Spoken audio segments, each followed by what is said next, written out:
কিছু কিছু ঘটনা দিয়ে আমি বুঝাই মনে বাবা জালালউদ্দিন কোন স্তরে উনি ছিলেন। আমার সাথে উনি যখন হজে গেলেন, আমার সাথে এই ক্ষমতা আলোচনা হয়। উনি যখন হজে গেলেন, হজের দিকে আসলেন, আমরা তাকে সবাইকে সান্ত্বনা বন্দনা জানিয়ে আনলাম।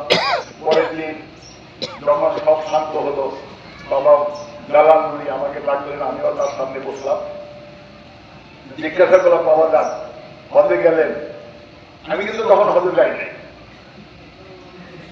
তো হজে গেলেন, মক্কা শরীফ মদিনা শরীফ দেখলেন, কেমন লাগে?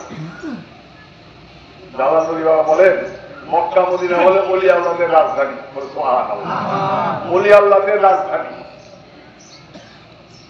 সেখানে একটা ঘটনা,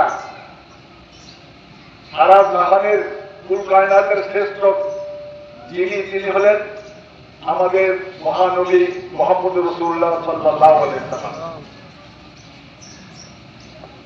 তো এখন উনি যখন জেদ্দা বাড়িতে, পরের দিন মদিনা মুনাওয়ারা জিয়ারতে যাবেন, আমার আম্মা জানকে নিয়ে গেছেন, আরো অনেকে আছে আত্মীয় স্বজনের মধ্যে।